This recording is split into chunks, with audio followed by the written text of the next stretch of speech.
모두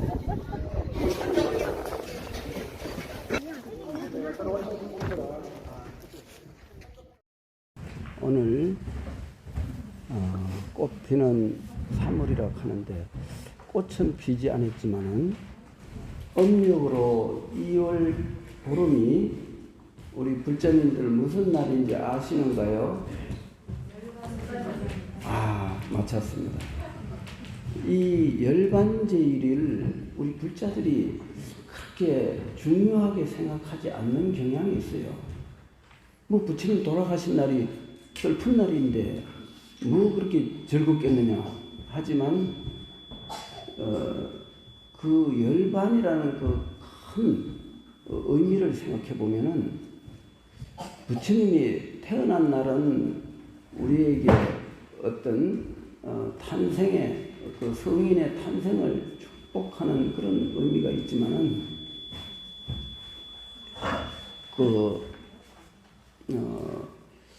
이 열반은 부처님이 80년 생애를 통해서 일체 중생을 구제한 그 큰 가르침을 마무리하는 날이기 때문에 굉장히 중요한 날입니다. 그래서 부처님이 8가지로 그 팔상성도라고 해서 8가지로 나눠서 이렇게 설명한 부분이 있죠. 우리는 부처님의 그 열반의 의미를 생각해야 될 그 2월달입니다. 그래서 내가 지난 2월 보름날 영주 대승사에서 열반제일에 대한 특별 법문을 했어요. 그래서 부처님이 오신 달이 4월 8일 또 탄생이고 12월 8일은 성도한 날이고 또 출가한 달이 2월 8일이지 않습니까? 다 8일로 되어 있어요. 왜 부처님이 오신 것이 8일일까요? 성도한 것도 도를 깨친 것은 완전 무교라는 경지에 올랐었다는 뜻인데도 8일입니다. 8일을 뭐라 그래요? 반달이라고 그래요. 온달이 아니죠. 근데 2월 보름만은 보름달이에요. 왜 부처님이 그 둥근 보름달이 형청 밝은 밤에 열반을 하셨느냐? 우리가 이 의미를 생각해야 돼요. 그것은 반달은 아직 할 일이 남아있음을 말하는 거예요. 그렇기 때문에 도를 이뤘지만 나벌 8일날 성도를 하셨죠. 성도하셨지만은 그건 8일이 되는 거예요. 왜냐? 중생구제라는 거대한 큰 일을 남겨뒀거든요. 또 태어나신 것도 대단하지만 앞으로 할 일이 많이 남아있기 때문에 그건 반달이 되는 거예요. 그러면 초생달이나 아주 검은달이 될 수는 없어요. 왜냐하면 그거는 깜깜한 밤은 중생의 경계거든요. 성인의 경계가 아니에요. 그래서 이제 부처님이 오직 열반한 날을 보름달로 한 거예요. 그게 열반경의 그 의미가 나옵니다. 그래서 이렇게 부처님이 그 2월 보름날 둥근 그 보름달이 밝은 그 밤에 제자들을 그 축복 속에 열반에 드셨는데 나는 그 2월달 법문의 그 서시로서 지금 오늘 발표하는 몸만 부족한 삶이라는 그 서시를 읽게 된 거죠. 부처님은 열반을 하심으로 완전한 모자람이 없는 원만구족, 보름달과 같은 원만구족의 의미를 갖춘 그런 삶을 살다 가신 날이기 때문에 내가 그 시를 원만구족한 삶이라고 했습니다. 자, 읽겠습니다. 봄이 오면 만물은 싹을 틔우고 여름에는 무성하게 자라다가 가을에 열매 맺고 겨울에 깊은 잠을 자는 것, 이것은 만물이 존재하는 원리이며 길이다. 우리는 여기에서 나눠 먹는 자연의 완전성을 본다. 이와 같은 대자연 속에서 위대한 탄생이 있었다. 부귀한 농가 속에 있었지만 어디에도 물들지 않다가 어느 날 밤 호련히 아득한 설산을 향해 출가하였다. 6년 고행 끝에 성도하시고 49년간 설법으로 중생을 제도했으니 이로써 선정과 지혜와 복덕이 원만하여 하늘과 땅을 듣고도 모자람이 없는 것, 하루 속에 연꽃이 피어나는 돌이다. 천상천하의 최고되는 성이 이 땅에 오신 지 80년 2월 15일. 부처님이 80살입니다. 80살에 가신 거예요. 두 나무 사이 그늘 아래에서 나무 없는 근원으로 들어가셨다. 이것은 더 이상이 없는 진리, 존재 그대로 미묘한 작용이 되어 생멸 속에 무생멸을 보여주고 무생의 진리를 세상에 드러냈다. 시간과 공간이 없는 부처님은 언제나 그 자리에서 만물의 근원이 되고 있다. 아, 나는 무엇인가? 무엇 때문에 여기 있는가? 이제 우리는 오고 감이 없는 큰 열반을 고요한 마음으로 바라보다가 마침내 그 마음과 하나 되어야 한다. 이것이 부처님 열반제를 맞이한 우리들의 가져야 할 뜻이다. 부처님의 그 열반제일의 의미를 여러 가지로 내가 이렇게 읊어봤습니다. 여기서 이제 중요한 것은 첫 번째 그 문단에 봄이 오면 만물은 싹을 틔우고 이렇게 배웠고 가을 겨울에는 잠을 자는 이것은 만물이 존재하는 원리라고 했죠. 우리가 여기에서 자연의 완전성을 봐야 돼요. 자연은 부족함이 없습니다. 우리가 도를 깨달았다, 열반에 들었다 하는 것은 자연의 완전성과 합일이 되는 그 경지라고 볼 수 있습니다. 그래서 대자연을 경에서는 청정법신 비로자나불이라고 합니다. 우리가 흔히 일반적으로 알기로는 모든 현상이 소멸된 텅 빈 자리, 텅 빈 공, 그것이 열반이라고 알고 있는데 어째서 나타나는 이 온갖 만물들이 있는 그대로 열반이라고 하는가? 왜 있는 그대로 청정법신이라고 하는가? 이렇게 의문을 가질 수가 있어요. 중생을 위해서 그렇게 말한 거예요. 도의 경계에서는 부처와 중생이 둘이 아닙니다. 둘이 아니기 때문에 현상 그대로 바로 공으로 보는 거죠. 공과 현상을 둘러보면 생멸이 일어나고 둘러보지 않으면 바로 열반이 되는 거죠. 그래서 열반이냐 생사냐 하는 것은 그것은 이치를 바로 보느냐 이치를 잘못 보느냐 하는 차이지 이치를 바로 보면은 누구나 다 완전한 존재예요. 완전치 못한 것은 완전치 못하다고 보는 중생의 견해만 그렇게 있을 겁니다. 그래서 중생의 견해는 실제하지 않는다. 그거는 헛개비와 같아서 바로 보는 즉시 원래 존재한 적이 없기 때문에 소멸되는 것도 없다. 이렇게 되는 거죠. 여기서 이제 부처님이 하늘과 땅을 듣고도 두 번째 문단이에요. 하루 속에 연꽃이 피어나는 돌이다.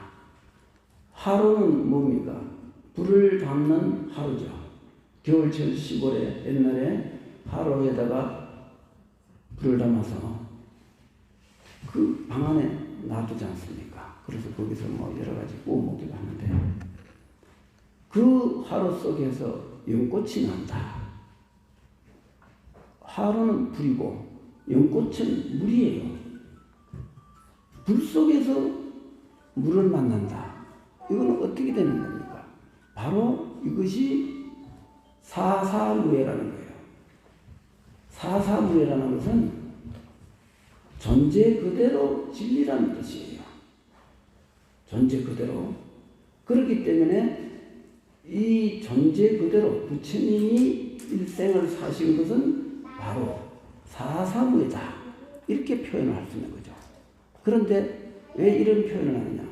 이렇게 하지 않으면 중생들이 상식적인 견해, 일반적인 견해로 불법을 분별하기 때문에 그 잘못된 분별을 깨뜨리기 위해서 이렇게 화로 속에 연꽃이다. 이렇게 표현하는 거죠. 그렇게 알고 보면 어려운 뜻은 아닌데 모르면 대단히 어려운 성구가 되죠. 이거는 성구입니다. 선어로서 한 말인데 이렇게 내가 조금 해설을 한 거예요. 왜냐하면 이 정도는 해설해도 괜찮아요. 그리고 이제 부처님이 나무 없는 근원으로 들어가셨다. 무의를 하염 없다. 함이 없다. 이미 찌꺼기가 없는 대열반을 말한다. 이런 뜻이죠. 시강 세 번째 문단에 시간과 공간이 없는 부처님은 이렇게 해놨어요. 부처님에게 시간이 있습니까? 없지요. 공간도 없는 거예요. 시간과 공간이 존재하지 않음을 보는 게 바른 견해고, 시간과 공간을 분별하는 것은 중생이에요. 중생이냐 부처냐 하는 것은 시간과 공간에 속박된 그 경계 안에서 그 착각 속에서 살아가는 것이 중생이라는 거죠. 사람들은 그러죠. 과거도 있고 현재도 있고 미래도 있다.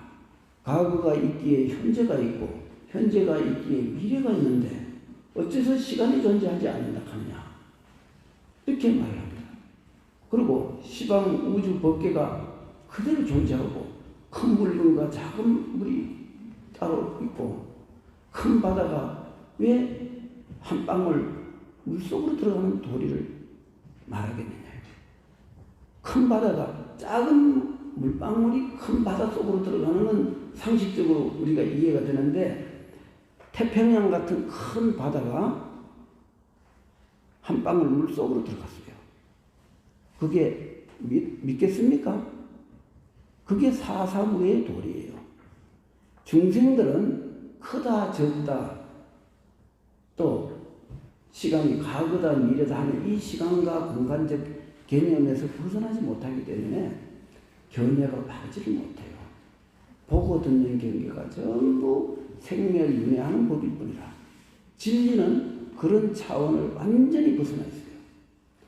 그런 그 이원적 그 분별 경계를 벗어나지 않고는 진리에 대해서 한 발짝도 디딜 수 없어요.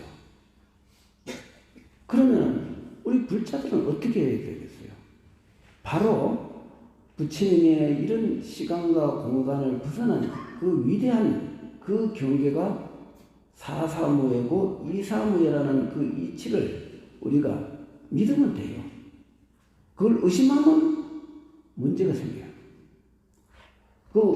왜 문제가 생기느냐? 그 사람이 공부해가고 견해가 잘못 날 수도 있어요. 그리고 엉뚱한 소리예요. 엉뚱한 소리가 어떤 엉뚱한 소리냐? 모든 물질이 다 필경 사라지게 되니 이게 공이 아니겠느냐? 이런 말을 어느 큰 도인급 스님이 말을 했어요. 이건 큰 잘못을 저지른 거예요. 이미 물질이라는 것을 존재를 보고 있는 그 가운데서 진리는 있을 수가 없어요. 진리는 그런 유다, 무다 하는 그 경계를 벗어난 자리에 있거든요. 그런데 유로서 유나 있다 없다라는 개념 속에서 진리를 분별하는 게 과연 진리가 될 수 있을까요? 그런 견해로는 공부를 하면 공부가 잘못되는 거예요. 그래서 내가 이런 정도 말은 하는 거예요. 원래 이런 말은 잘 안 하는 건데 선지식들이 그 개인적으로 딱 특별한 그 제자들한테만 하는데 이제 세상이 너무나 많이 노출되어 있어요. 부처님의 가르침도 많이 노출되어 있기 때문에 우리가 그 잘못된 견해를 쏟지 않으려면 적어도 내가 지금 한 말 정도는 이해를 하면은 어디 가서 스승들이 법문하는데 잘못된 법문은 좀 가르칠 줄 알아요. 여기에 비춰서 어긋남이 있다면 그건 잘못된 가르침이에요. 그래서 시간과 공간이 없는 부처님 마음, 언제나 그 자리에서 만물의 근원이 되고 있다. 바로 만물의 근원이 뭡니까? 일체 유심대로 그랬어요. 하안경에서 모든 것은 다 마음의 작용이다 그랬거든요. 마음이 마음법의 근본이에요. 그래서 심시 마음법지 근본이라 그렇게 했어요. 마음은 만물까지 법의 근본이로구나. 이 마음을 벗어나서는 한 물건도 이야기할 게 없어요. 이 마음은 만물이 나타나기 이전부터 존재하는 거거든요. 마음을 벗어나서 마음법을 이야기하면 안 돼요. 그러면 마음 경계를 벗어난 중생이 되는 거예요. 중생이냐 부처냐 하는 차이는 마음법을 깨달았느냐 마음법을 깨닫지 못했냐 하는 그 차이예요. 그래서 우리는 만물의 근원이 바로 마음이다. 이 마음은 시간과 공간을 초월한 자리에 존재한다. 이렇게 이해하시면은 요 시를 이해하는 것이 되는 거예요. 그 다음에 이렇게 부처님은 다 만물의 근원이 되고 있는데 내가 나를 돌아보니 내가 참 한심하다 이거예요. 이미 과거에 수억급 전에 과거 부처님들은 다 도를 이루어서 부처가 되었고 역대 조사들이 다 도를 깨쳐서 생사에 자제하는 도인이 되었건만 지금 우리는 뭐하고 있느냐고요. 뭐가 그렇게 대단한 게 있고 뭐가 그렇게 위대한 게 있어요. 내가 내 자신을 모르면서 대단하다는 뭐가 대단한 거예요. 다 꿈과 같은 이야기고 다 헛개비 같은 이야기를 가지고 그렇게 대단하다 해갖고 안 되는 거죠. 그래서 이거는 이 시는 부처님은 2500년 전에 이러한 진리 속에서 열반에 드셨는데 지금 2567년이에요. 부처님 돌아가신 지 불기니까 부처님이 돌아가셨다는 뜻이에요. 부처님 돌아가신 지 1년, 2년 하다가 지금 2567년 오랜 세월이 흘렀어요. 그동안 우리는 뭘 했습니까? 아마 그동안 저 기는 벌레도 되었다가 깨구리도 되었다가 짐승도 되었다가 여자도 됐다가 남자도 됐다가 오늘 이 자리에 모인 겁니다. 그나마 우리는 전생에 그래도 불법과 인연이 있어서 이 태백산 골짜까지 오신 겁니다. 그래서 나는 내 자신을 한번 돌이켜보죠. 아, 나는 무엇인가? 무엇 때문에 내가 이 자리에까지 오게 됐는가? 이거를 생각해 본 거죠. 스스로 내 자신을 반성하는 글입니다. 이제 우리는 오고 감이 없는 큰 열반을 고요한 마음으로 바라보다가 우리가 들뜬 마음으로는 진리를 추구할 수가 없어요. 좀 더 고요해야 되고 좀 더 진지해야 되고 좀 더 내 자신을 면밀히 살펴보는 그런 지혜를 갖고 있어야 돼요. 그게 필요합니다. 그러한 마음으로 우리 자신을 살펴보면은 마침내 부처님의 열반과 같은 열반 묘심이라 열반의 묘한 마음, 그게 바로 상락 아정이에요. 열반의 그 마음은 변함이 없으니 무량수라 시간이 없으니 바로 항상한 것이고 그 낙, 그것은 항상 즐거운 것이다. 고통이 없다. 그래서 낙이라 즐거울 낙자. 그 다음에 나라고 하는데 이 나는 무아에 의해서 본 그 나를 말하는 거예요. 영원한 나, 진정한 나, 불성을 말하는 거죠. 그래서 상락, 나자, 나다. 여기서 나라는 분명히 무아의 나예요. 이 거짓된 이 몸뚱아리 나가 아니에요. 정 깨끗하다. 왜 깨끗하냐? 왜 깨끗합니까? 그 자리는 번뇌가 없기 때문에 깨끗한 거예요. 나다 남이다 하는 그런 아상과 분별심이 사라진 정멸의 고요한 마음이 있기 때문에 그게 낙이 되는 거죠. 깨끗한 것이 되는 거죠. 그것이 즐거움이요, 그것이 항상하며, 그것이 진정한 진화, 참나요, 그것이 깨끗합니다. 이렇게 표현하는 거죠. 이제 이해하셨죠? 네, 그런 마음과 하나 되어야 한다. 우리가 이 도를 배우는 것은 나의 진정한 나의 참마음과 개합이 돼야지 내 잘났다고 설치는 그런 마음 가지고는 도에 접근할 수가 없다. 이런 뜻입니다. 이것이 부처님 열반제일을 맞이한 우리들이 가져야 할 뜻이다. 우리가 부처님이 열반제일에 적어도 이 정도 법문을 좀 들으면 좀 괜찮잖아요? 그죠? 뭐 CCI 뭐 다른 이야기 들어봐야 뭐 남는 거 없어요.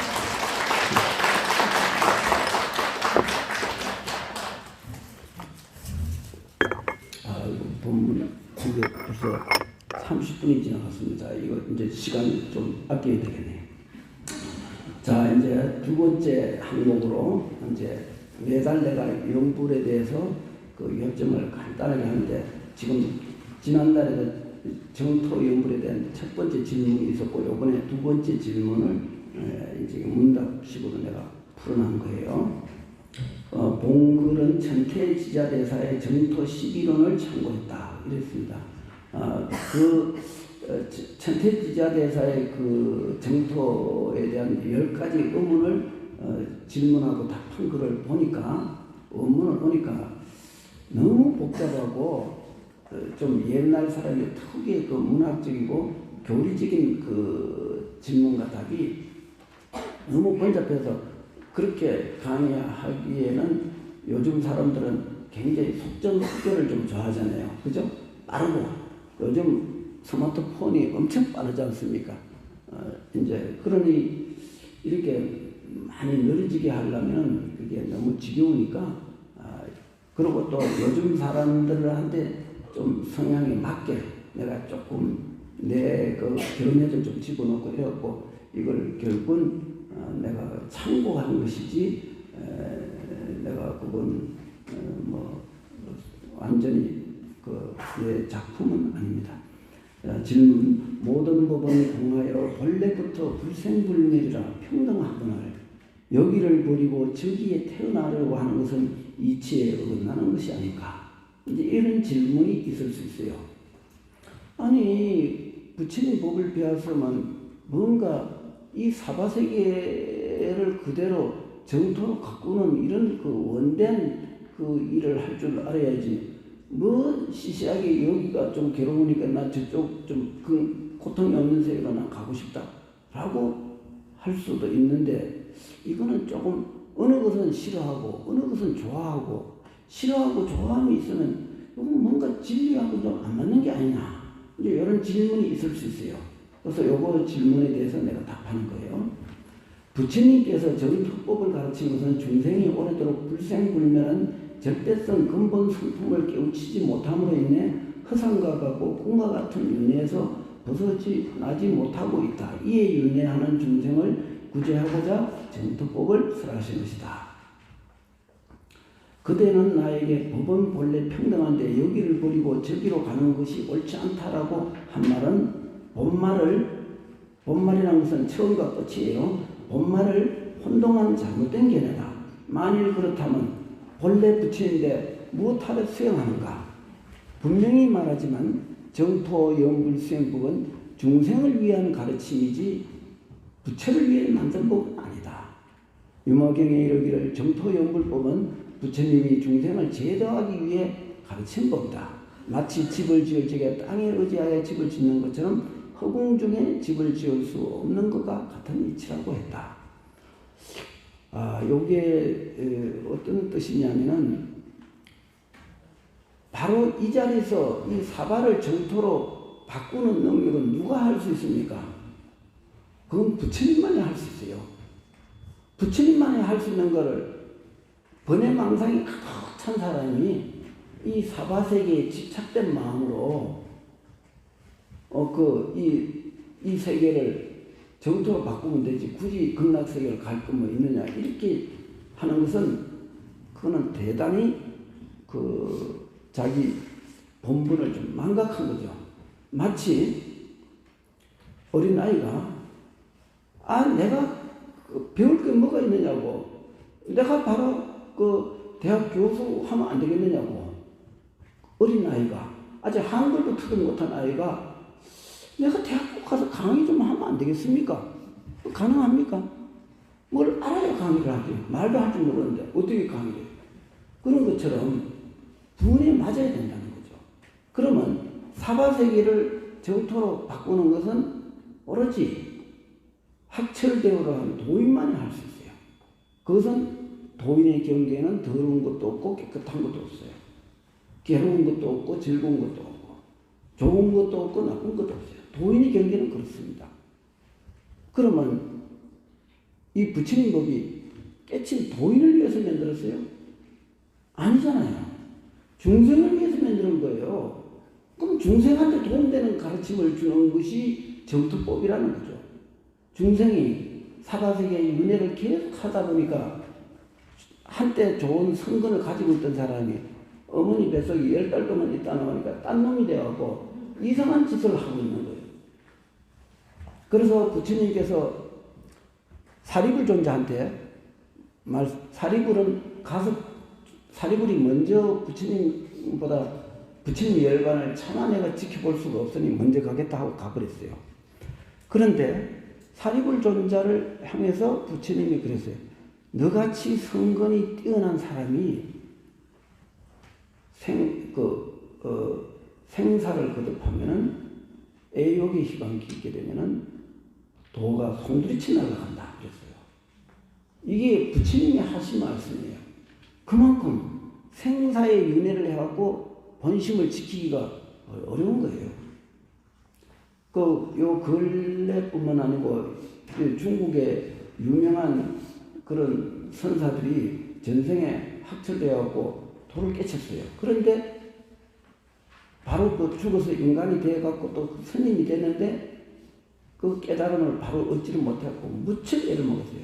예를 들어 중국의 유명한 송나라 때 대종고 선사 있어요. 대스님이 전생에는 전등록에도 나오는 유명한 도인이에요. 운봉문열 선사라는 엄청난 도인인데 그분이 돌아가셔갖고 다시 대스님으로 태어났는데 대스님이 원호 극권 선사를 만나지 못했으면 깨달음을 보장받기 어려웠어요. 그래갖고 원호 스님이 저놈이 공부를 한다고 하지만은 저 완전히 죽은 고목선을 하고 있다. 너 그런 식으로 공부해봐야 100년을 해도 공부에 한 발짝도 진전이 없을 것이다. 전생에 학철대원 도인인데 그 한 생을 10달 동안 어머니 뱃속에 있다 나와갖고 그렇게 이해해 버린 거예요. 생사에 자제한다. 이게 보통 일이 아니에요. 오직 생사, 용생사, 지무생사는 말할 거고 용무생사를 할 정도는 어마어마한 도인이에요. 적어도 나는 용무생사를 한 분으로서 우리나라에서 도인을 꼽는다. 난 수산대사 정도는 용무생사한 도인으로 봐요. 왜냐하면 그분은 산매에 들어가면 1년씩 10년씩 있다 그냥 나와서 바로 생활을 하거든요. 그 정도 돼야 그런 산매력을 갖춰야만이 생사에 끊임이 없지. 안 그러면 이치는 지무생사, 이치는 단박에 깨달음이 있을 수 있지만은 산매력을 갖추지 않으면 생사에 자제가 안 돼요. 그래서 생사에 자제하지 않는다면은 그 깨달음도 깊지는 않아요. 도인같이 말을 하나 도인은 아니에요. 왜? 번뇌가 일어나거든.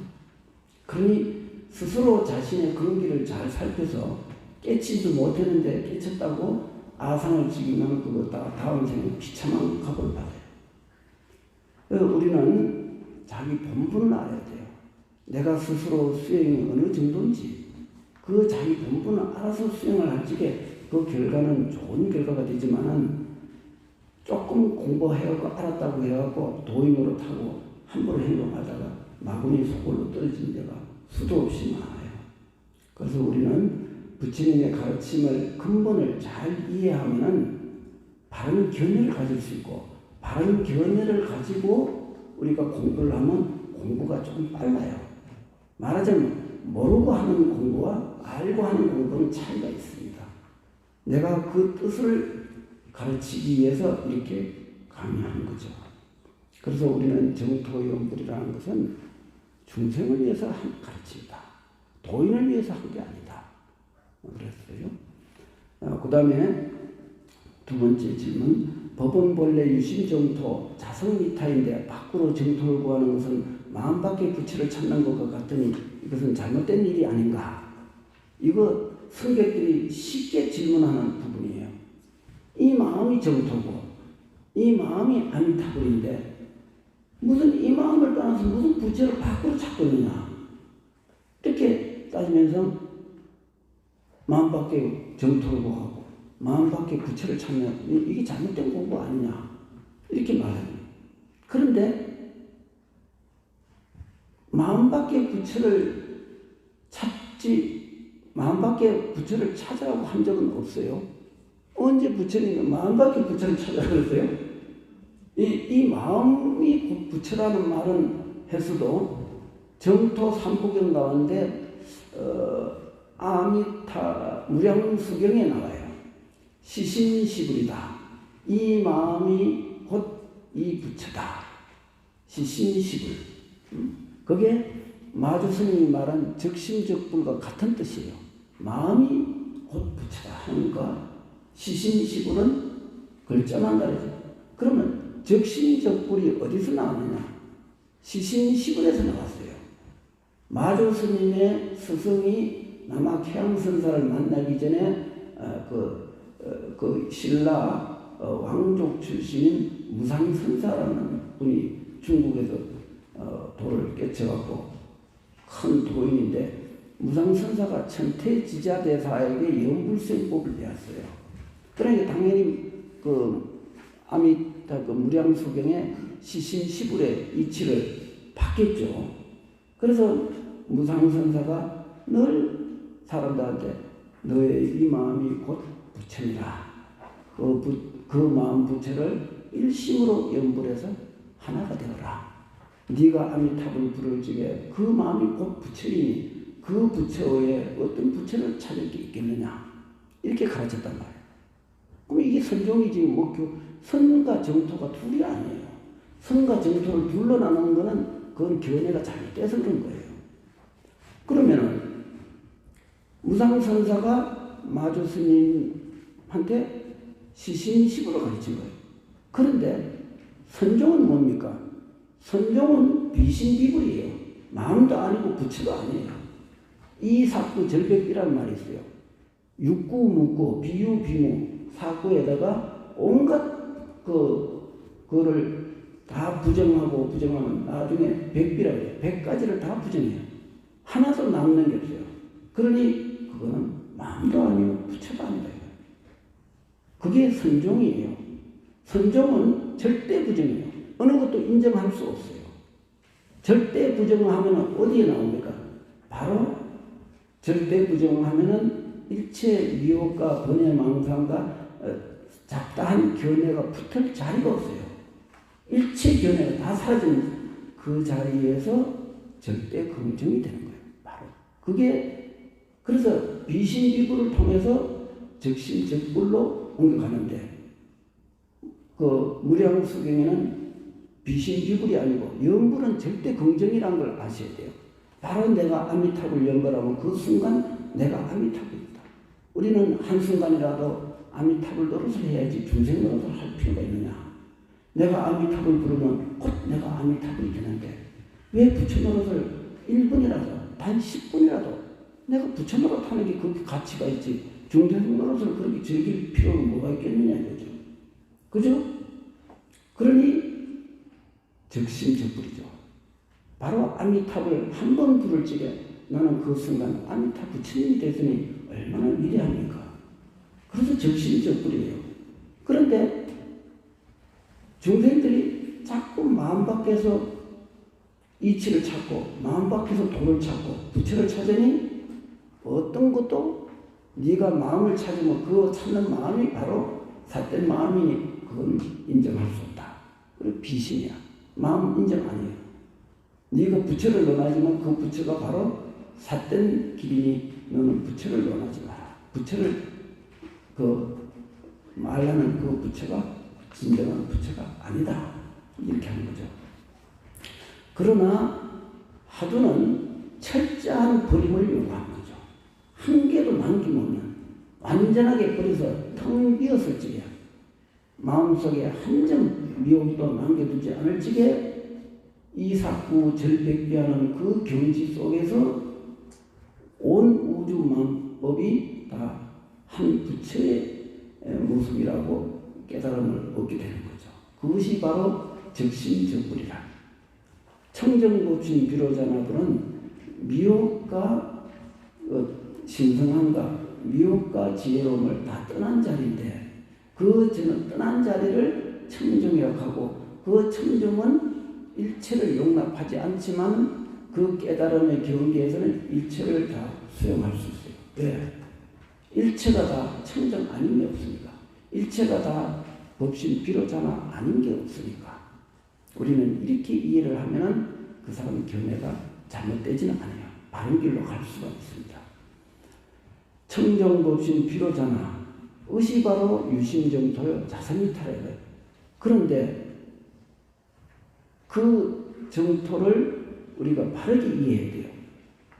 유심정토와 자성미타라는 말은 이정토이다. 이 말은 본래 부처 도리를 설한 이치다.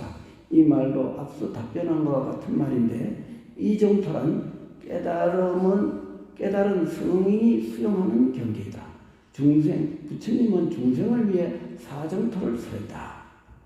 아미타경에 48대를 설하시고 누구든지 정토왕생을 발언하고 일심영불하면 극락정토에 태어난다 하면서 사정토를 말한 것이다. 마치 사바세계가 이치로는 공했으나 꿈과 같은 현실에서는 분명하게 있는 것과 같다. 다만 사바세계는 물질로 이루어졌고 극락세계는 아미타불의 원력 정토이므로 정신적 세계이므로 현실 생활에서 떡과 같이 자유롭고 수명이 한량 없으면 생사에 윤회하는 일이 없다고 하는 것이다. 그러나 높은 차원에서 연불선을 닦으려면 이 정토를 이해하는 바탕 위에서 사정토의 왕생을 발언하고 연불선을 닦는다면 그 수행은 일치월장하며 선과 연불이 일치하여 수행의 깊이가 생겨나 마침내 극락세계 구품연대 가운데 상품연대에 태어나게 된다. 그렇습니다. 이 자성미타 유심정토는 이정토입니다. 우리가 이치상 그렇다는 걸 알아야 돼요. 그럼 왜 이치상 그런 걸 알아야 되느냐? 그래야 그 견해가 옆길로 새지 않아요. 사이비로 빠지질 않아요. 안 그러면은 삿된 견해가 생겨나면은 이상한 짓거리를 할 수가 있어요. 되게 다 헛소리를 하는 거는 다 이렇게 이치를 보지 못하고 현실만을 자꾸 말하다 보니까 이치가 이제 잘못되는 거죠. 그래서 부처님은 중생을 그 아미타경이나 무량수경에 나오는 그 여러 가지 정토 극락세계에 관한 말씀들은 다 사정토를 말한 거죠. 사정토라는 것은 뭐냐면은 이 이치는 진리 본래 공한 자리지만은 중생의 경계가 너무나 아직까지 그 공경계에 부합되지를 못했기 때문에 방편이 필요한 거죠. 그래서 그 방편을 쓰기 위해서 사정토라는 것을 세운 거예요. 그러나 사정토가 그럼 헛맹랑한 거냐? 그렇지는 않아요. 왜냐하면 아미타 부처님이 48가지 원력은 그건 분명하게 있는 일이거든. 그거 없는 이야기를 그냥 중생한테 속이려고 그래 가짜 지는 게 아니에요. 그건 왜냐? 아미타 부처님이 옛날 법장 비구로 살찌게 그 바닷가에서 그 자기 그 아들딸이 논 아들딸이 계모의 그 어떤 시기 질투를 내갖고 섬에 유배돼갖고 거기서 벗어나지 못하고 죽은 거를 이제 아미타 부처님 법장 비구가 신통으로 알고 이 사바세계는 정말 나쁘구나. 이렇게 계모가 그 내 친아들 딸을 이렇게 그 섬에 갖다 버려갖고 굶어 죽게 만들었으니 이 얼마나 험악한 거냐. 내가 정토를 세워야 되겠다. 근데 정신세계의 정토는 모든 부처님이 다 세울 수 있어요. 아미타불만 세우는 게 아니고 모든 불보살들은 다 정신세계를 다 갖고 있어요. 그거는 이와 사가 혼합된 그런 정신세계예요. 이와 사가 혼합됐으니 그것은 이치로 보면은 어느 그 공간을 초월했으니 어느 공간이 없어요. 극락세계가 이쪽 서쪽으로 10만억 국토 밖에 있다고 한 것은 사정토를 말한 거예요. 이 정토에서는 유심정토라고 그랬잖아요. 이 마음이 꼭 부처라고 그랬어요. 정토를 어떻게 멀리서 찾아요? 바로 이 마음 속에서 아미타 부처님의 48가지 원력을 다 수용할 수가 있어요. 그것이 바로 이사무예라고 그래요. 이치와 현실이 걸림이 없다. 걸림이 있으면 그건 도가 아니에요. 도는 이치와 현실이 걸림이 없는 거예요. 걸림이 있는 건 도가 아니에요. 무엇이든지. 어느 누가 말을 할 적에 부처님 진리를 말할 적에 이치는 이렇고 사는 이렇다 해갖고 그게 양분된 그거를 한다면 말하는 사람이 있다면 그건 잘못된 말이에요. 그런 사람은 이치에도 걸리고 사에도 걸리고 그럼 이사가 무예가 아니라 이사에 걸림이 있어서 그 사람은 생사의 은혜를 못 벗어나요. 이제 우리는 이사무예라는 차원에서 이정토와 사정토를 볼 줄 알아야 돼요. 그런 차원에서 내 연불법문을 들어야지 그렇지 않으면은 자꾸 엉뚱한 소리를 하게 되고 말도 안 되는 이상한 논리를 쓰게 된단 말이에요. 그래서 내가 말하는 것은 그 이정토와 사정토가 걸림이 없는 경계, 이사무예가 되므로 사사무예가 자동으로 따라가요. 이사무예가 따로 있고 사사무예가 따로 있는 게 아니에요. 이사무예가 되므로 사사무예가 되는 거예요. 사사무예라는 것은 현실에서 걸림이 없다 이런 뜻이고 이사무예는 이치와 그 현실만 걸림없는 게 아니라 이사무예가 되지 않으면 사사무예가 안 돼요. 그렇기 때문에 예를 들어 아까 내가 말했죠. 큰 태평양 바닷물이 한 방울 물속으로 들어간다. 이게 현실만 갖고 그 이해가 되겠습니까? 안 되죠. 근데 이사무예 차원에서 보면 그게 다 맞는 말이에요. 그러니 이사무예가 이루어져야 사사무예가 된다 이 뜻이신 거죠. 이해가 되죠? 그래서 우리는 이런 그 이사무예 차원에서 바른 견해를 가지고 정토 수행 연불법을 봐야 연불선이 이해가 되는 거예요. 연불선이 이해를 돼야 내가 그랬죠? 높은 차원에서 연불선을 닦으려면은 이렇게 이사무예라는 그 연불선을 바로 닦아야 그러면은 그 하품, 중품, 상품, 중품을 지나서 상품연대에 태어나서 불보살과 법계를 나란히 할 수가 있어요. 얼마나 대단하지 않습니까? 그죠? 내가 여기 이 큰 마음 도량을 뭐로 갖고 지금 보십시오. 온 기둥에 나무 아미타불을 다 새겨놨죠. 우리 요 창원에서 아니 진주에서 오신 우리 신심 있는 내 30년 내 따르는 신도가 이렇게 손이 다 부르트고 할 정도로 그렇게 했지만 지금 봐요. 동서남북 어디 나중에 내가 또 소개 한번 할게요. 그렇게 이게 뭐겠어요? 온 천하가 다 아미타불이지만 이렇게 눈에 봐야 뭐 생각나거든요. 중생들은. 그래서 우리가 시방 3세가 아미타불로 한 덩어리가 되어버린 거죠. 이게 정토가 아니고 뭐겠습니까? 그런데 이 사정토를 우리가 이 육체가 있을 적에는 이렇게 이 정토를 만들어야 되고 이게 현실 정토예요. 현실 정토를 이제 그 극락 정토로 바꾸는 것은 그거는 죽은 다음에 그렇게 되면 되는 거죠. 멋있잖아요. 윤회가 끝나요. 정토에 태어난 사람이 윤회계에 떨어질 일은 없어요. 그래도 윤회가 걱정되면은 다 정토 발언하면 돼요. 자, 이제 정토 연불은 법문은 요걸 마치고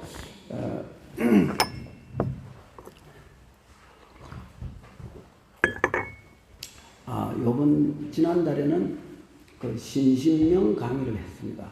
신신명은 정말 수행자에게 그 안목을 바로잡아주는 큰 역할을 하기 때문에 그 소중하고 정말 어마어마하게 중요한 조사 법문이 참 많지만은 나는 신신명을 능가하는 법문은 없다고 보는 입장이에요. 그래서 그 신신명 가르침이 내가 수행하는데 많은 도움이 됐기 때문에 내가 내 경험을 살려서 우리 신도님들한테 내가 그래. 지금 신신명 나온 그 책들이 참 많은데 내가 여러 책들을 보니까 좀 오역도 많고 좀 그렇더라고요. 그래서 나는 그래도 명색이 선방을 좀 수십 년 다닌 사람이니까 이제 선적인 입장에서 내가 좀 그거를 좀 번역도 조금 좀 새롭게 좀 하고 그래갖고 내가 했는데 그 자료를 또 보고 안 받은 사람은 좀 입구에 있으니까 여유 있게 복사를 해놨으니까 좀 가져가시면 되고. 그래서 이제 신신명 강의를 끝나고 내가 우리 신도들한테 어떤 정말 소중한 그 가르침을 전할까를 생각했는데 내가 원각경을 떠올렸어요. 원각경은 내가 50년 전에 해인사 성가대학에서 교재로서 배운 건데 그 이후 선방에 다니고는 한 번도 못 봤는데 내가 원각경 내용이 우리 수행자에게 엄청 중요한 거라는 건 알고 있어요. 그래서 내가 요번에 좀 여러 날 이렇게 책을 보면서 정말 내가 요거 교재를 꼭 써야 되겠다. 이렇게 생각하고 내가 요 강의를 하게 되는 거예요. 그래서 이제 내용을 다 하면 양이 많으니까 내가 요 원각경은 12보살장으로 이루어졌는데 첫 장이 문수보살장이에요. 이와 같이 나는 들었다 한때 부처님께서 신통대강명장이라는 삼매에 드시니 이것은 일체열애께서 강명으로 장함된 경지며 모든 중생들이 원래 청정한 바탕에서 몸과 마음이 정렬하고 평등한 자리가 시방에 가득하여 둘 아닌 경계에서 모든 정토가 나타났다. 이 원각경은 이 서문부터가 매우 신기로워요. 다른 거는 뭐 서론이 좀 길잖아요. 건강경험에 해도 뭐 한참 수보리 부자 이자 이렇게 하고 서론이 좀 있는데 이건 바로 본론이 나와요. 엄청 빨라요. 자, 봐요. 부처님이 모든 중생들의 본래 청정한 바탕에서 모든 중생들의 본래 청정이 뭡니까? 그게 바로 불성이죠. 그 불성의 바탕에서 몸과 마음이 정멸하고 평등한 자리가 시방에 가득하여 둘 아닌 경계에서 모든 정토가 나타났다. 그랬어요. 둘 아닌 경계가 아니고는 정토가 될 수가 없죠. 선과 악이 있는 데서 정토가 되겠습니까? 안 되죠. 중생과 부처가 있는 곳에 정토가 있겠습니까? 없죠. 안 되죠. 그래서 부처도 중생도 선도 악도 열반도 생사도 끊어진 자리에 정토가 있다. 이렇게 됩니다. 그 정토라는 것은 바로 이정토요, 사정토요, 다 정토가 되는 겁니다. 반야신경에 보면 색과 공이 둘이 아니다. 색즉 시공, 공즉 시색이라고 그랬죠. 그러면 색과 공이 둘이 아니면 어떻게 되는 겁니까? 색 그대로 공이 되는 거죠. 색 그대로 공이고, 그렇다고 해서 우리가 현재 나타나는 이 모든 현상들이 이게 공이라고 하는 것이냐? 그렇습니다. 공입니다. 알고 보면 공이에요. 모르면 이게 색이에요. 알면은 이 모든 이 순간에 나타났다 사라지는 것까지 다 공이에요. 공 아닌 건 존재할 수 없어요. 그래서 삼라만상 우주 만물이 전부 공이라는 그 바탕에 벗어나지를 않았어요. 그러니 색이 따로 있고 공이 따로 있는 게 아니에요. 색을 바로 보면 공이고 공을 잘못 보면 그게 색이에요. 그래서 공이냐 색이냐 하는 그 분기점은 바로 보느냐 잘못 보느냐 하는 그 차이라고 보면 돼요. 명쾌하죠? 그죠? 지금 우리가 보는 게 이거 잘못 보고 있는 거예요. 이 잘못 보기 때문에 이 색이 나타나는 거예요. 이걸 바로 보면 이대로가 공이에요. 이걸 떠나서 색을 떠나서 공이 있고 공을 떠나서 색이 있는다. 이거는 색과 공을 잘못 보고 있는 거죠. 우리는 바른 견해를 줘야 돼요. 그래서 이 색을 바로 보는 것, 공을 바로 보는 것, 이것이 바로 정토예요. 그래서 둘 아닌 경계에서 정토가 나타났다 그랬잖아요. 이런 걸 이제 바로 볼 줄 알아야 돼요. 이 경을 보는 사람은 이렇게 이치를 탁탁 찍어서 볼 줄 알아야 돼요. 그래야 이제 지혜로운 거죠. 이때 문수사리보살이 대중 가운데 있다가 자리에 일어나서 부처님께 여쭈었다. 원하건대 법을 듣기 위해 여기 모인 대중을 위하여 여러께서 처음 일으켰던 청정한 인지 부평을 설하시어 청정심을 일으킨 불자들이 수행 중에 일어난 장애를 물리치는 방법과 대승법, 큰마음법을 구하는 자로 하여금 삿된 견해에 떨어지지 않도록 하여 주옵소서. 요거는 이제 인지법행이라는 것은 부처님이 처음 근본에 의하여 닦아가는 수행법. 그러니까 불성의 바탕에서 닦는 수행이 어떻게 했는지를 질문한 거예요. 문수보살이. 상당히 질문이 중요한 질문을 한 거예요. 어떤지 여러께서 이러시기를 너희들은 지금 자세히 들으라. 선남자여 여기 최상의 법문이 있으니 이름을 원각이라 하느니라.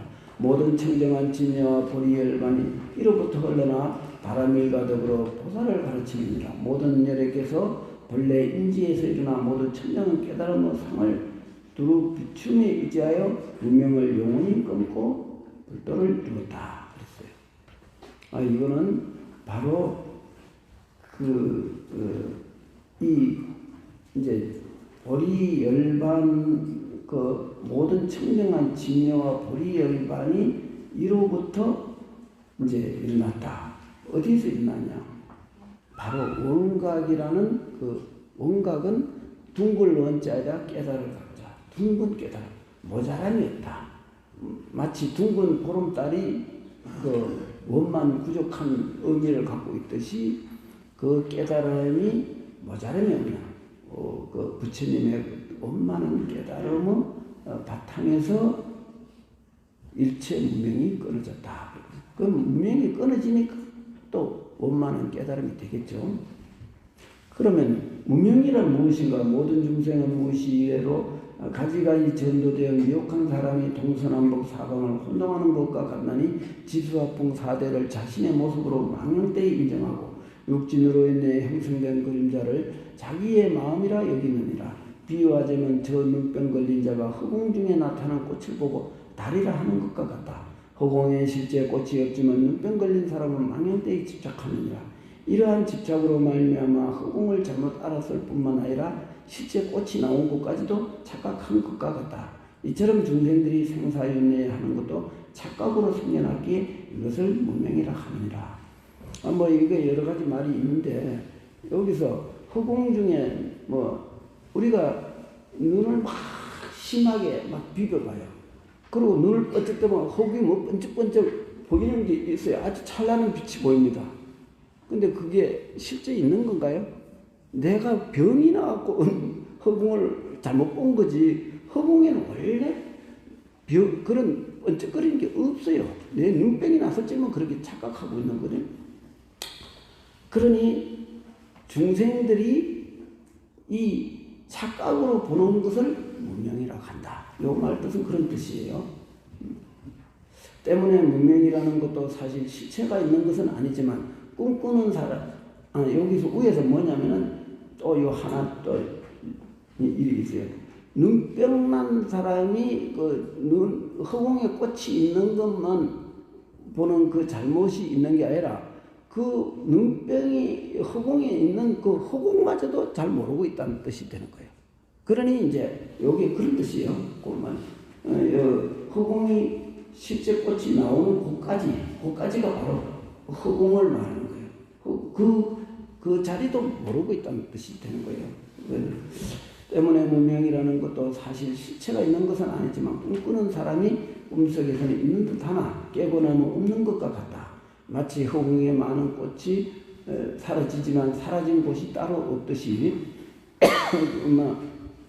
모든 중생이 생겨남이 없는 가운데 망연대의 생멸을 봄으로 인해 생사인내가 실제적으로 있다고 한다. 이렇게.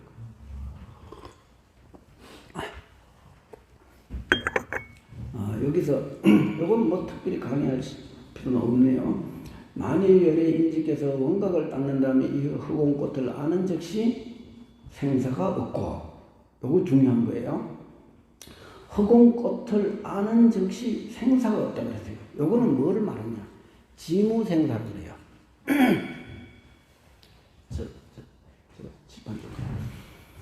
지무생사라는 것은 생사 없음을 아는 단계. 요게 아주 중요한 이야기예요. 허공꽃을 아는 즉시 생사가 없다고 그랬어요. 그렇죠? 그게 지무생사죠. 생사가 없잖아요. 여기서 지금 주님이 내 이 문수보살장에서 가장 내가 아주 눈이 번쩍 뜨는 장이에요. 이거 굉장히 중요한 장이에요. 그래서 이 생사 없음을 안다. 이게 굉장히 이거 뭐 일반적으로는 뭐 별거 아니겠지만 그러면 생사 없음을 아는 단계가 어떤 단계일까요? 생사가 본래 실제하지 않는데 우리의 착각으로 존재한다는 사실을 역력하게 그 남의 말을 듣고 아는 게 아니라 실제적으로 그 수행을 통해서 첫 번째 견처가 날 때가 지무생사 견처예요. 초련성 소위 말하는 거죠.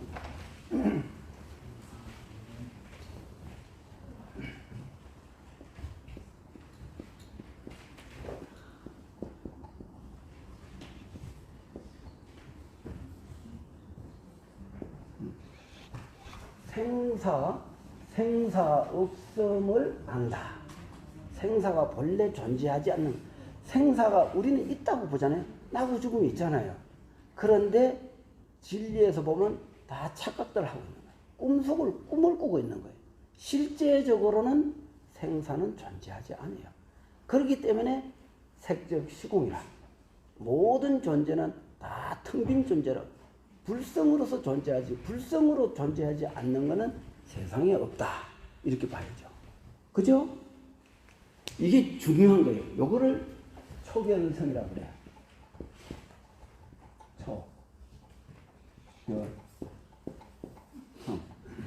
처음으로 내 성품 자리에 묘한 이치를 봤다. 이런 뜻이에요. 요게 선방에 앉아서 정말 목숨 걸고 한 100일만 진짜 죽기 살기로 완전히 내 죽어도 이 공부하다 죽어도 좋다 생각하고 죽기 살기로 공부하면 여기에 열려요. 여기 열립니다.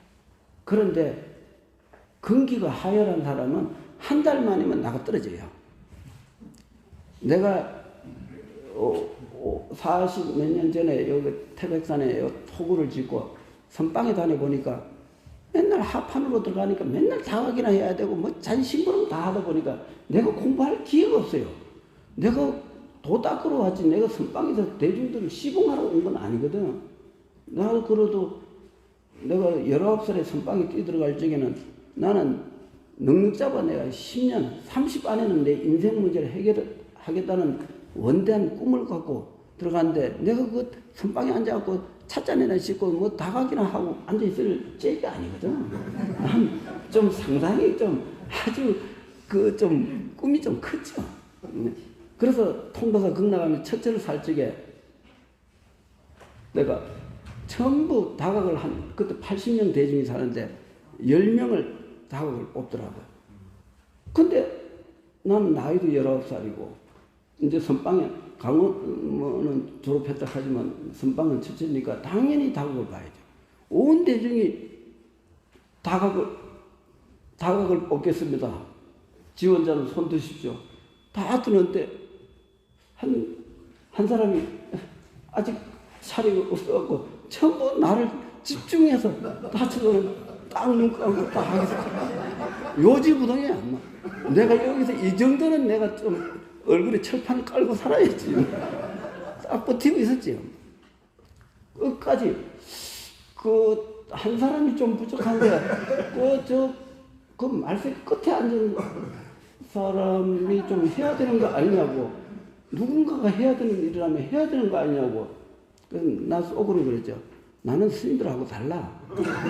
나는 내 목숨 걸고 온 사람이야. 내 여기서 이렇게 어영부영 뭐 조금 여유가 있는 사람이 해도 좋은데 나는 그럴 여유가 없어. 내가 언제 죽을지도 모르고 난 빨리 살았을 때 도 닦고 붙여줘야 되는데 내가 이거 뭐 오자마자 내 다각이나 볼 체질은 아니라고.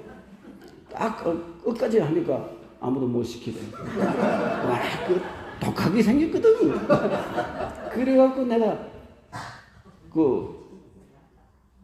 이제 뒤에 정통 소변통 청소가 나오대.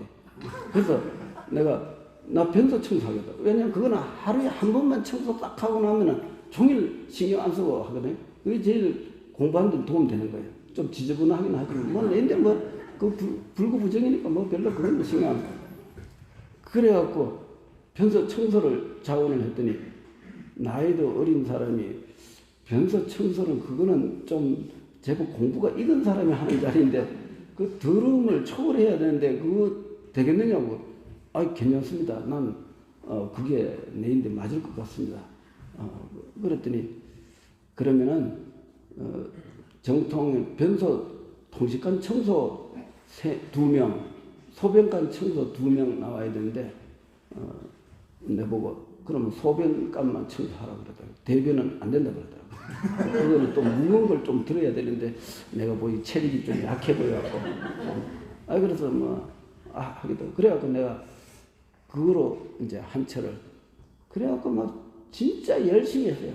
석 달 만에 상기가 나가고 머리가 뽀개질 것 같더니 왠지 막 화두를 제대로 들지도 못하고 마상 막 계속 온 인상을 써가면서 하는데 이 머리가 뽀개지지 않게 그러다 미쳐요. 잘못하면. 그래서 이제 결국은 이래서는 안 되겠다. 내가 대중에서는 도저히 이래갖고는 대중들하고 말 섞고 뭐 먹는 거 찾고 이러니 이거는 내 공부가 길이 아니다 해갖고 선방에 다닌 지 3년 만에 태백산에 요후에 토구를 지은 거예요. 그래서 내가 여기서 10년 동안 내가 밖에 안 나가고 뭐 굶어 죽든 말든 내가 이 공부를 해마치겠다. 독한 마음으로. 그래서 낮에 밥 한 그릇, 반찬 없이 물 한 그릇, 밥 한 그릇. 그러고 아침 저녁으로는 뭐 물만 먹고 그렇게 100일씩도 막 그렇게 막 피골이 상집해서 죽기 일부 직전까지 몰렸죠. 그런데 엄청 즐거워. 왜냐하면 이 세상에 나만큼 고행한 사람 없으니까 내가 최고잖아요. 이제 그래갖고 열심히 했는데 이게 기진맥진이라는 말을 내가 그때 들어봤어. 더 이상 해볼 길이 없는 거예요. 이게 의욕만으로 되는 게 아니라는 걸 내가 그때 알은 거죠. 이 공부라는 건 다 순서가 있고, 왜냐면 요즘 생각하면 마음이 쉬어야 되는데 이렇게 공부해갖고 이루겠다는 야망을 가지고 그렇게 맹렬을 밀어붙이는데 이 몸뚱아리 버티겠어요?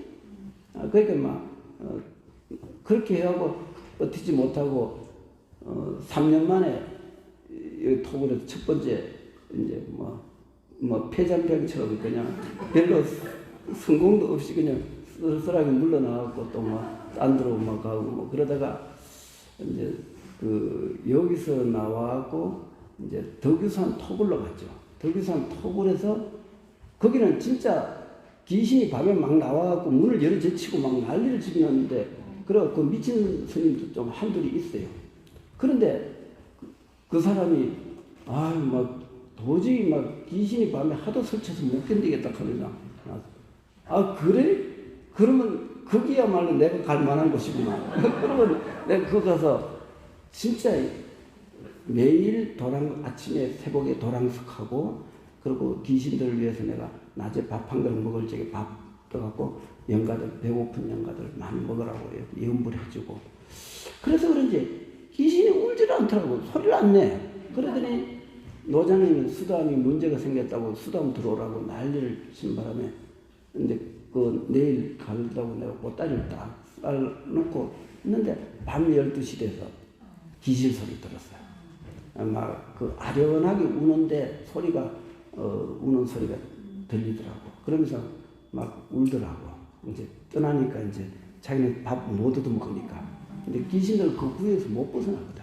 그러니까 내가 주위에 먹는 건데 내가 이제 그래서 그때 거기서 내가 공부가 좀 한 단계 올라갔어요. 그때 살림살이가 상당히 너무 도움이 많이 됐어요. 그 뒤로는 어디 가서 선지식들 법문을 알아듣는 단계는 됐죠. 그리고 또 분별도 할 수 있고. 그러니까 그때가 31살이에요. 31살에 그때 내가 공부. 그래서 요즘 뭐 이렇게 강의하는 것도 다 그때 당시 공부의 힘이 좀 있었기에 하지 그런 게 없이 되겠습니까? 그런데 어쨌든 지무생사는 생사가 본래 존재할 수 없다는 그 이치를 역력하게 아는 단계. 그거를 이제 도노라 그래요. 그런데 점수가 있죠? 닦을 게 있는 거예요. 왜? 학철되고 아니니까. 그러면 그렇게 이치상 아는 거와 그거를 성철 스님이 해오라 그랬는데 깨달아서 아는 게 아니라 이제 알아서 깨달은 거 해오 알해자 깨달을 자 알아서 책을 통해서 봤든 뭐 수행을 통해서 알든 알아서 깨달은 거다. 그런데 그 해오에도 단계가 있어요. 한 번 깨달았을 적에 크게 깨달은 사람이 있고 조금 깨달은 사람이 있고 그 차이가 있어요. 그래서 나는 조금 좀 낮게 깨달은 거죠. 그 차이는 있어요. 그 해오. 이제 그런데 이 허공꽃을 아는 즉시 생사가 없고 그렇지 않습니까? 지무생사니까 생사에 끄달릴 몸과 마음도 없느니라. 생사에서 벗어난다는 것은 있는 것을 억지로 없다는 것이 아니라 본래 성품이 없는 까닭이며 또 무엇을 안다는 것도 허공과 같고 허공을 본다는 것도 허공꽃일 뿐이다. 때문에 있음과 없음을 모두 버릴 때 청정한 깨달음에 부합될 수 있다. 청정한 깨달음이 정각이에요. 그러면은 있고 없음을 모두 버릴 때 여기 중요한 대목이에요. 있고 없음을 모두 버렸다는 것은 뭐겠어요? 정덕을 한 거예요. 그것을 정무생사를 해요. 생사 없음을 아는 게 아니라 정덕했다. 정무생사.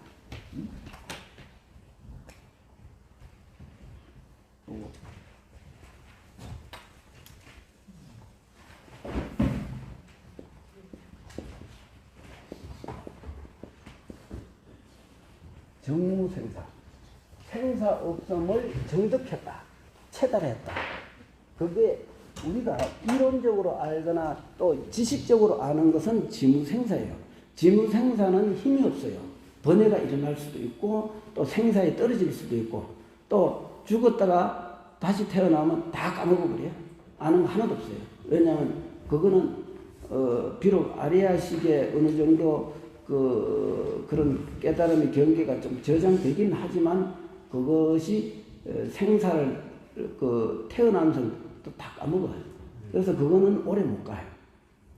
정무생사만이 이제 확실한 거예요. 생사 없음을 정득해야 돼요. 그러기 위해서 뭘 해야 돼요? 닦아야죠. 그래서 성철 스님의 도노돈수는 보살의 경계예요. 그 없는 건 아니에요. 뭐 육조대사나 임재 스님, 뭐 한국 스님 이런 분들은 다 도노돈수죠. 그런 분들은 전생에 다 대보살이에요. 왜 우리가 대보살의 경계를 흉내내면 안 되겠죠? 우리는 우리의 분수를 알아야 돼요. 우리는 도노정수가들이에요. 도노돈수가는 하나도 없어요. 예를 들어 수산대사가 그러면 도노돈수냐? 아니에요. 도노정수예요. 역대 큰 스님들이 도노정수 안 한 사람이 어디 있어요? 그래서 나는 성철 스님의 도노돈수는 부정하지는 않지만 그거는 보살의 경계다. 보통 일반 대중은 그냥 닦아야 돼요. 닦아서 깨달으면 얻지 모든 천연석가와 자연미력은 없다 그랬어요. 석가모니 부처님도 3대 아성지국을 닦아서 부처가 됐지 언제 뭐 호륜이 어쩌다 뭐 아니 6년 고행 없이 새벽별을 보고 우리도 새벽별 보지 뭐 새벽별이 뭐예요? 금성이에요. 금성. 밝게 빛나는 태양과 가장 가까운 거리에 있는 그 온도가 500도까지 올라가요. 거기도. 그래서 만물이 존재할 수도 없는 자리인데 그게 새벽에 빛나는 거예요. 그 별을 보고 깨친 거예요. 부처님은. 그런데 우리는 그 별을 아무리 쳐다봐도 깨치지 못하잖아요. 그 6년 고행이라는 고행이 다 어느 정도 과정이 필요했고 그 누구든지 이렇게 닦지 않고 자연미력이 있겠습니까? 하기야 자연미력이 있죠. 이 모든 게 다 자연미력이지 않습니까? 선, 바위, 부는 바람, 하늘의 흰 구름 다 이게 미력이죠. 미력뿐만 아니라 이게 다 부처들이죠. 그런데 여기서 말하는 자연미력은 없다 하는 것은 천연적으로 닦지 않고 되는 부처는 없다 이 뜻이에요. 누구든지 닦아야 된다. 그런데 성철 스님께서 도노돈수를 주장하는 이유가 또 하나 있어요. 어줍잖게 깨쳐갖고 깨쳤다고 설치는 사람들이 불교를 망치니까 확철한 내외명철, 안까박, 안은 뭐겠어요? 우리 마음짜리고 바깥은 뭐예요? 미혹, 육근의식으로 분별하는 이 경계를 말해요. 바깥 육근의식은 안이빛을 신, 이거는 육근 경계예요. 그건 바깥 경계예요. 우리 아리아식 제8, 70까지도 바깥 경계예요. 80만이 안 경계예요.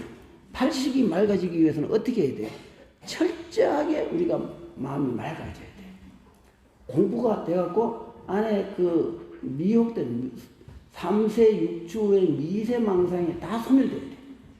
그러려면 어떻게 돼요? 내외명철.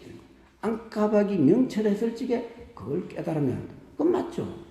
그런데 여기서 말하는 도노는 그러니까 도노점수할 적의 도노와 도노돈수할 적의 도노가 좀 달라. 도노점수의 도노는 지무생사관계. 아까 말한 대로 지무생사관계가 도노를 말하고 그 다음에 정무생사해갖고 정각을 이룬 게 돈수예요. 그때 돈수가 바로 도노예요. 돈수, 도노. 도노, 돈수. 그거는 같은 말이에요.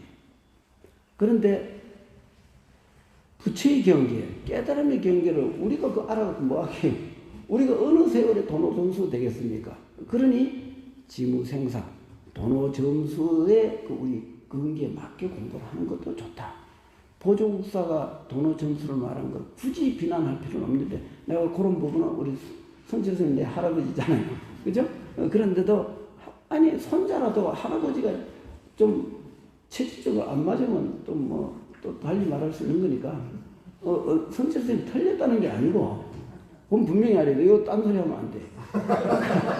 성철 스님은 훌륭하시죠. 내 할아버지 큰 스님이니까. 그런데 도노돈수는 대근기한테 적용되는 법문이다.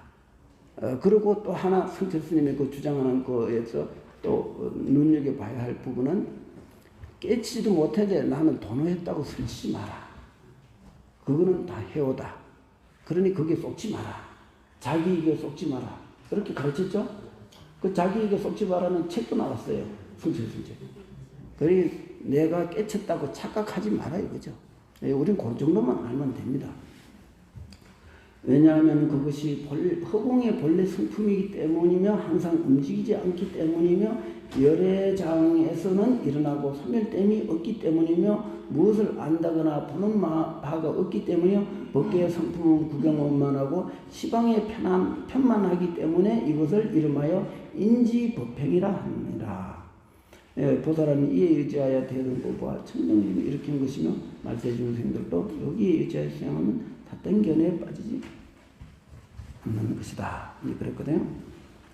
우리가 이 인지법행 요거를 눈여겨봐야 돼요.